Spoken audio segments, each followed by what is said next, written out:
Many Americans, and mostly Americans, perhaps even people within the Commonwealth and the British, I don't know, but mostly Americans do not understand the treason that's being committed as we speak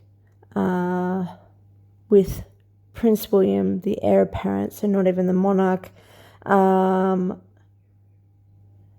having bilateral discussions to talk about the special relationship between UK and the country of these heads of state, these heads of these countries.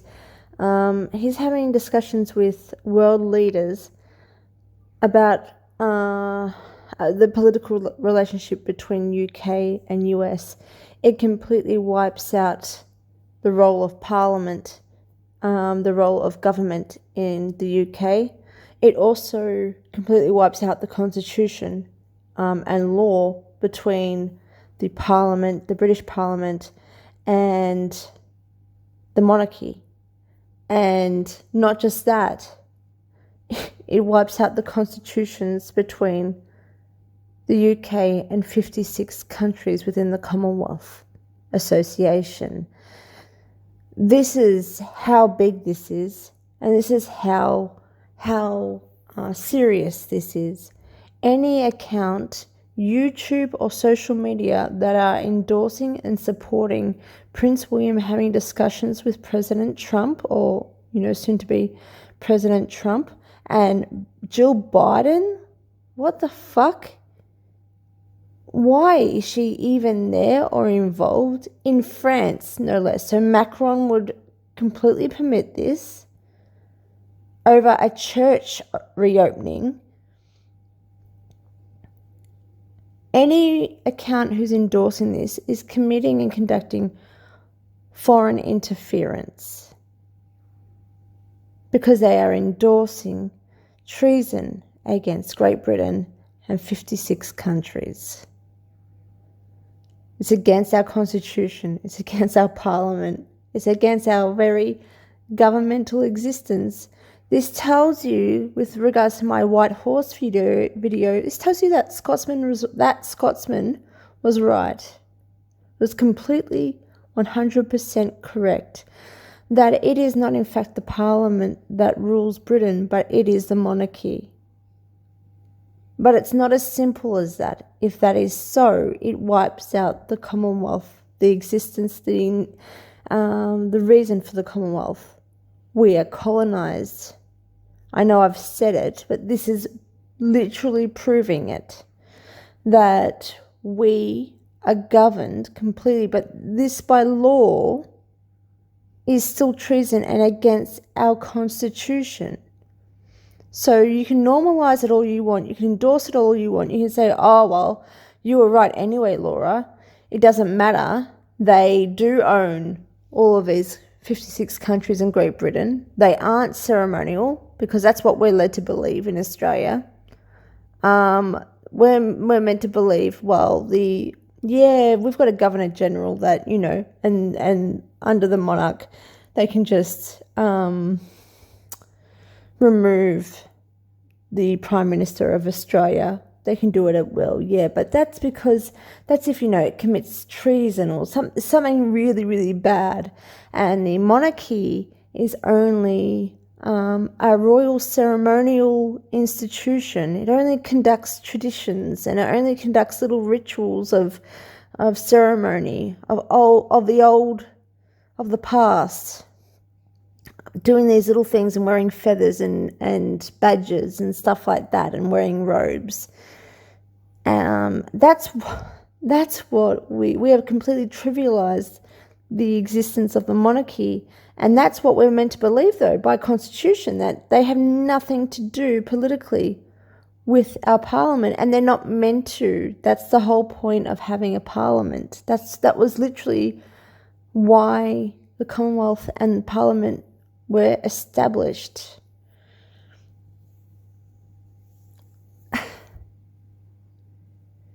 January 30th, 1649, King Charles I was beheaded in London during the British Civil Wars. Charles had been found guilty of treason by Parliament, and his execution led to the bloody Third English Civil War and the founding of the Republican Commonwealth. Pretty much, I think Charles at the time was creating laws that would tax, that he would pretty much profit from and take lands. I can't remember exactly. I'm sure that he was beheaded for treason. Either way, he was killed for treason. And Oliver Cromwell was the administrator of the nation for 11 years afterward, while the Parliament literally ruled with Oliver Cromwell. But there was no king for quite some time. And that was the beginnings of the Commonwealth.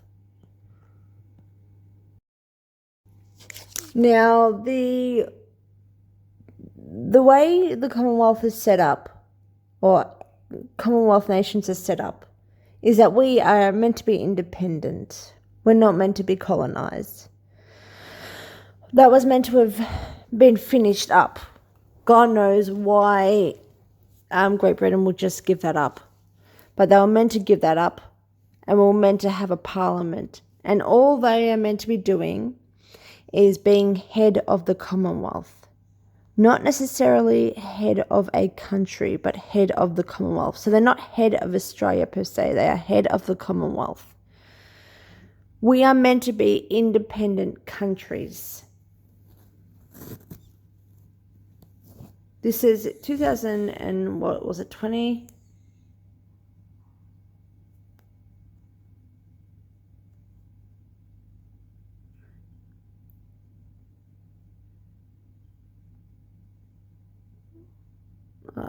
Bullshit. Okay, so what's funny is 2021, 54 Commonwealth countries. Now we have 56. How is that possible? How are we growing? I find that strange that there's a growth in Commonwealth nations. It's like NATO, and yet no one speaks about it. Why would there be a growing of Commonwealth countries? Commonwealth countries are meant to be the nations that Great Britain once colonized, becoming independent and forming their own parliament. That's what it's meant to be. Instead of these countries remaining as a colony, we're meant to be gaining our independence. Why would any countries be joining it? There's something really, really off and going really, really this just feels so sinister to me. All of it just feels so dark. Within the very oath that the king, or the monarch once coronated, speaks, they swear under God that they are to remain politically neutral. Since the death of Charles, the first Charles, in 1640s or 1649 or 1643, back then, the whole point of there was an agreement, a sworn agreement by law, that the monarch and the monarchy must not engage politically, as it creates a huge conflict of interest, and they will just profit from things. So that was the point of having a relationship between Parliament and the monarchy. I think Parliament can force abdication of the monarch, and the monarchy or the monarch can remove the head of Parliament or the Prime Minister. And that is the mutual agreement. But there are rules. The rules will always be that the monarchy cannot embark on commercial endeavours, cannot be political figureheads of any nation within the Commonwealth and the UK and Great Britain. That is the rule. If they do that, then they commit treason. They commit high treason, because it's not, you think it, I'm sure people think it, oh, well, it's not treason because they are representing the nation. They're not meant to be representing the nation. They're not meant to be representing, when they do this, when they speak to Trump, they are representing Australia. Do you see? When they are representing those 56 countries, they are representing the Great Britain. But by law, they are not allowed to. The parliament, the government represents our nation politically. The monarchy must not, should not, will not. That is a part of the agreement. This blurring of lines for all these years has been intentional to just try to normalize this situation. And the PR within America and these controlled social media and YouTube accounts that are egging this on have no actual, they are so incompetent and so lame. They don't actually have, it shows you they have no idea what the monarchy is. They have no idea what the Commonwealth is. They have no idea. They are just literally spewing out, like mainstream media, everything they are instructed to endorse. They have no idea what they're talking about. They pretend to be fans. They pretend to be historians. They pretend to be, to understand what the monarchy is and how it operates and functions. They have no idea. The monarchy is not meant to represent Britain politically and the Commonwealth politically. That is treason. Because it is treason against these nations and against their governments. That is the agreement. That's a part of our constitution. We're meant to be free. We're meant to be independent of the monarchy. We're not meant to be colonized. We're not meant to be controlled like this, and there's not meant to be this bias and this conflict of interest where they can just, I don't know, pass climate change policies to profit from solar farms. That is treason. That is why Charles I was beheaded or killed in the 1640s. And that is why Commonwealth and Parliament exist. And again, I will say, any account, social media or otherwise, incompetent or otherwise, or knowingly doing this, who are endorsing this, they are committing foreign interference. This is treason. This is treason against my country, and this is treason against Great Britain and the 55 other countries in the Commonwealth. And I'm shocked that people aren't seeing it and are trivializing it to this degree and are encouraging it. Bilateral discussions with world leaders, that is just insane. First of all, Prince William is not the monarch, okay? He is the heir apparent. Justifying this visit, which is meant to be not even a state visit or a national political visit, it's meant to be like, this is what they're trying to blur the lines with. They're like checking out a church reopening. It is just, it's an abomination. I can't say it more than this. It is insane. All we know in Australia is, oh, well, who gives a fuck about the monarchy when we just like the structure that this Commonwealth Constitution supports, because we don't like change, and and all we've known is the Commonwealth. So, we're okay with our parliament, we're okay with this and that. It's fine, because the monarchy have nothing to do with our country, right? They have nothing to do with Serco or Rio Tinto or, demolishing Aboriginal sacred grounds for money, for minerals. Australians don't see that. They just see the monarchy as this ceremonial family that waves a lot and wears funny garments, and we are polite. We respect them as our elders and what once was our nation as a colony and our beginnings, and that's our history. But that's all they are to us. That's how we get away with feeling like, oh, this isn't serious. This isn't a problem. This weird, funny relationship with the monarchy and our parliament, because they're not exactly infiltrating, are they? They're not interfering, are they? They wouldn't be, paying for policy submissions, would they?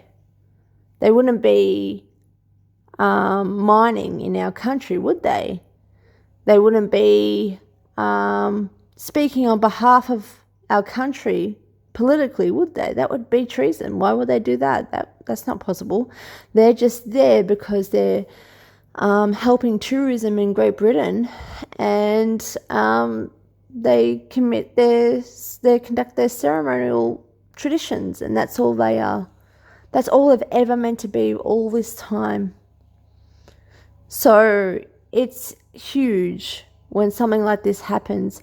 Bilateral discussions headed by the non-monarch Prince William, the heir apparent, in France, so another country, speaking to world leaders about the bilateral relationship between UK and their country, including Zelensky, including Jill Biden. I don't understand why the fuck she's involved. It's just insane.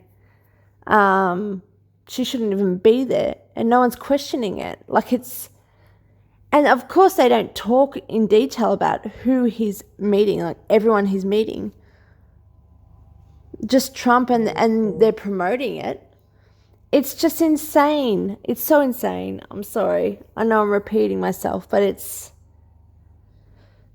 this is treason of like the nth degree, and no one's batting an eye. And even all these accounts that are promoting it are conducting foreign interference, and no one's batting an eye. I'm shocked. I'm in shock. I think not shock, maybe just disbelief. I mean, I talk about this, a lot, but I think I'm shocked this is happening right in front of me, before my very eyes. Do you know what I mean?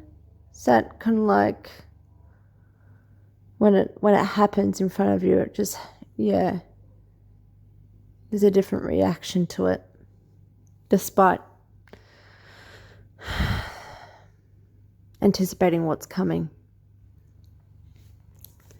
So if you have any questions, especially Americans that don't understand the Constitution, I can go into more detail and be more technical about it.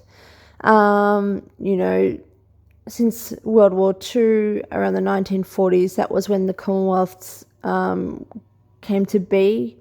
We became a federation in Australia in the early 1900s. We did this to have fairness, to have independence and freedom. That was the agreement. I do not care. In a way, I don't care at all for what I'm saying the monarchy actually are, as in they do run these countries for the crown. I don't care really regarding that, because by constitution, that is not what we're meant to believe, that we're forced to believe. And this is deception. This deception is so huge. It's global. It's like 56 countries and Great Britain. It's huge. And I'm just, it's fucking crazy. Sorry. Anyway, if you have any questions regarding more of that history, and I can go into it a bit more. I haven't really looked into like preparing an actual explanation, but I suggest you have a look into the history of the Commonwealth and the Parliament and monarchy relationship that's been the agreement by law that needs to take place for the Parliament and the monarchy to coexist. Also the Treason Act in the UK, that, you know, Queen Elizabeth did change it, of course, recently, not punishable by death, but punishable by life imprisonment and taking away titles and lands.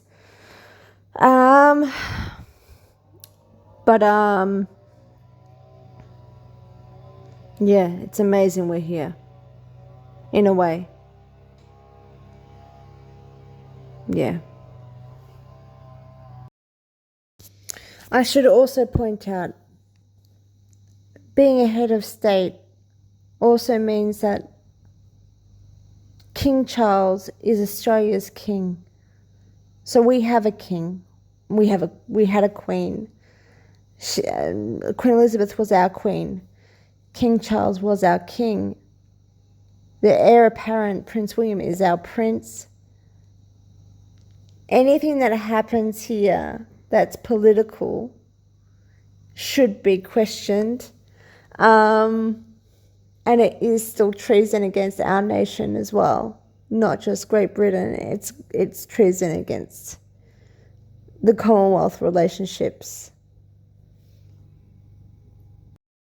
I'll say again, any account that endorses this treason that is not from my nation is committing foreign interference, especially one that doesn't understand the constitution between the monarchy and the Parliament in the Commonwealth realm of nations, of 56 nations, and the constitution between the British Parliament and the monarchy of Great Britain. This is an example.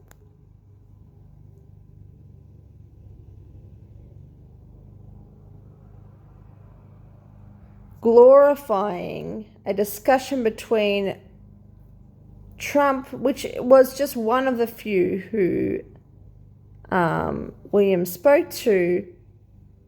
Again, this is not a state visit. This is not the king. This is the heir apparent visiting France for a church reopening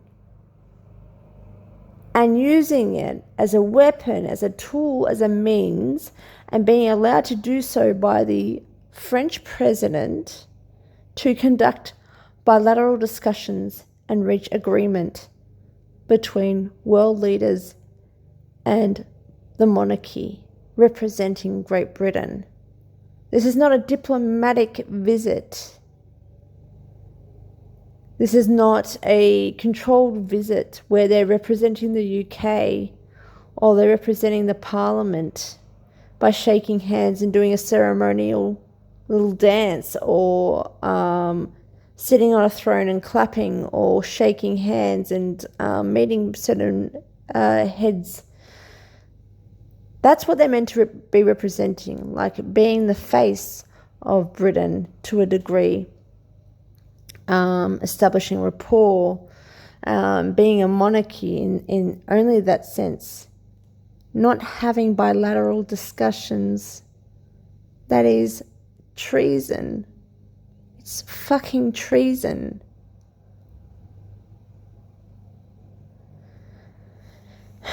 And then you're getting, people are justifying this by the use of soft power as well through Prince William. This is just insane what's going on. But this is a perfect example. I will leave you with this this work by University of Cambridge, Faculty of Law, Legal Studies Research, Paper Series, 2016, Asif Hamid, the monarchy and politics. Our constitutional settlement certainly aims to prevent the monarch from wielding political power on the basis of her political opinions. Governing is left to the elected government. Hence, for instance, the so-called Cardinal Convention, according to which the monarch exercises her prerogative powers on the advice of her government. Hastings. The so-called Cardinal Convention, according to which the monarch exercises her prerogative powers on the advice of her government.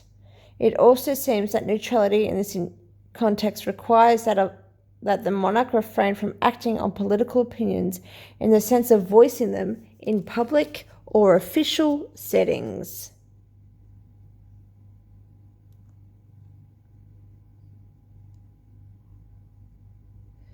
It is public knowledge that the monarch holds a weekly audience with the Prime Minister at which she is entitled to express her political opinions confidentially, in confidence, not in public.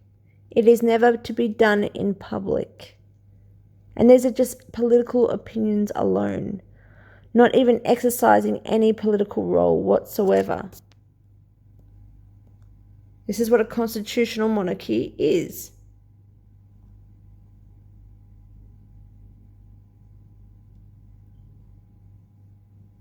This occasion of acting on political opinion is thought to be unacceptable. They're talking about voting, despite the fact that it is also protected by secrecy. In both cases, the monarch will be acting on her political opinions and seeking to make a difference politically. Both activities are secret, yet one is permissible and the other is not. The monarch acting on their political opinions and seeking to make a difference politically is not permissible.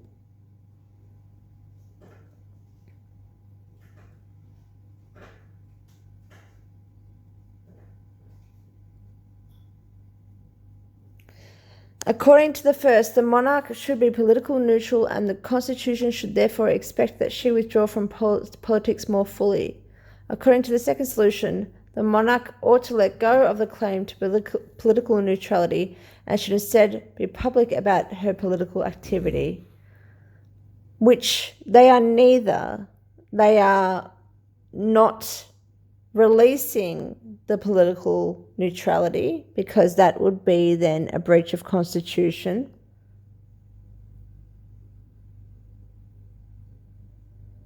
And yet they are publicly politically active.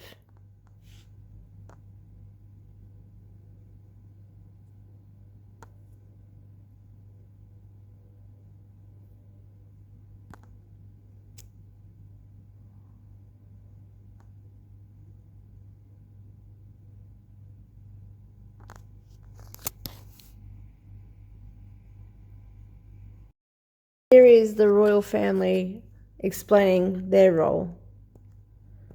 Monarchy is the oldest form of government in the United Kingdom. In a monarchy, a king or queen is head of state, like Australia. The British monarchy is known as a constitutional monarchy. This means that while the sovereign is head of state, the ability to make and pass legislation resides with an elected parliament. Although the sovereign no longer has a political or executive role, he or she continues to play an important part in the life of the nation.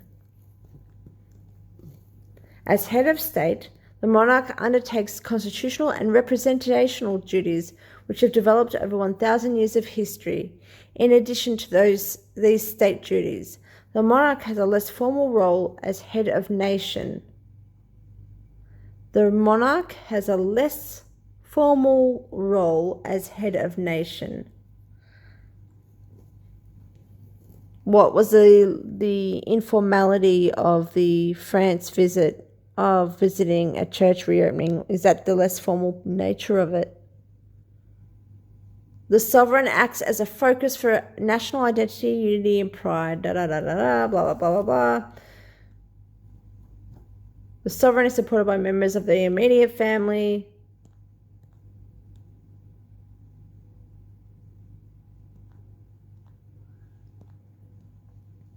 Amazing. They're meant to be politically neutral. And that is that. I think it's important to explain as well a little more detail and context about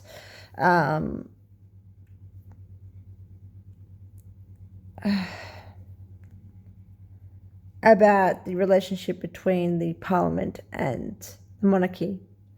The conventions regulating the conduct of the monarchy are explained in the Cabinet Manual. The most important are that the monarch appoints as Prime Minister that person most likely to command the confidence of the House of Commons, and that in all political matters the monarch acts on the advice of the Prime Minister, not on the monarch's behalf, but they act on behalf of the Prime Minister only. They do not act for the country, for the state, for the states, for the realm. They act on behalf of the Prime Minister of that country, politically. The monarch has a right to be consulted, to encourage and to warn, rights traditionally exercised in the monarch's weekly audience with the Prime Minister, in private and in confidence, not in public.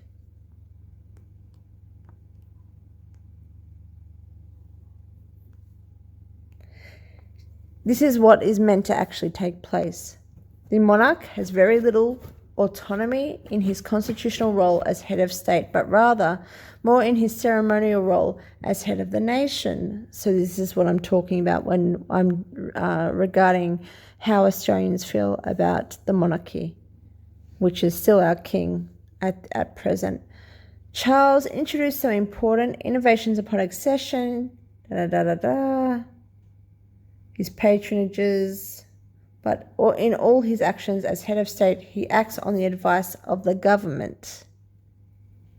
This situation where Prince William is having bilateral discussions with world leaders is not acting on behalf of the British government. He is acting as the British government, if not more than the British government. So far, Charles has been a model of political neutrality. In October 2022, he was obliged to accept the Prime Minister's advice not to attend COP27, even though he made the opening address when the UK hosted COP26 in Glasgow.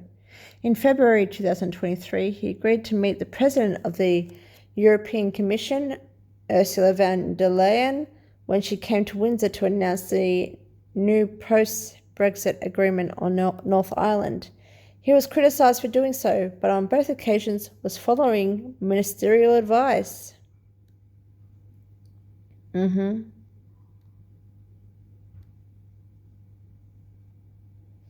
Most of the prerogative powers, the conduct of foreign affairs, making treaties, going to war, making public appointments, are now exercised by ministers, prime ministers of parliament. But there are 3 prerogative powers which remain in the hands of the monarch. These are the power to appoint and dismiss ministers, as I said before, to grant royal assent to bills passed by Parliament, and to summon, dissolve and prorogue Parliament.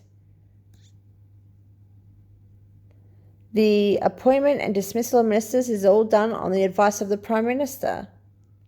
The grant, I don't know if that makes sense.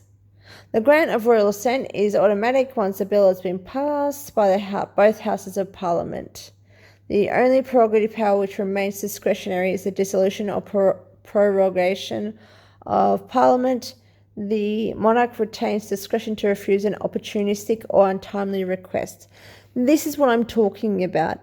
Literally, their hands are tied politically to remain neutral. Everything is already pretty much done, and they just follow ceremonial procedure. This is what you're supposedly meant to believe. It is not meant to be anything proactive, anything where they are a key element to any political discussion whatsoever. The only time they're meant to be having any political discussion or sharing opinion is with their weekly discussions with the Prime Minister of Great Britain.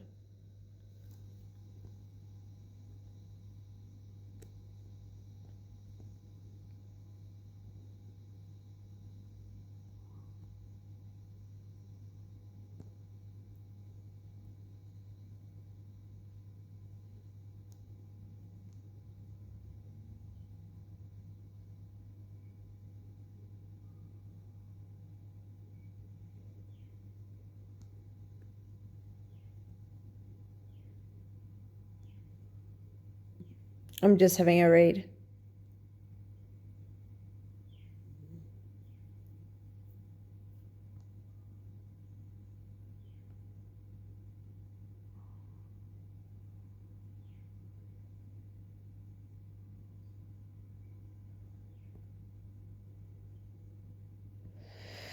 So yes,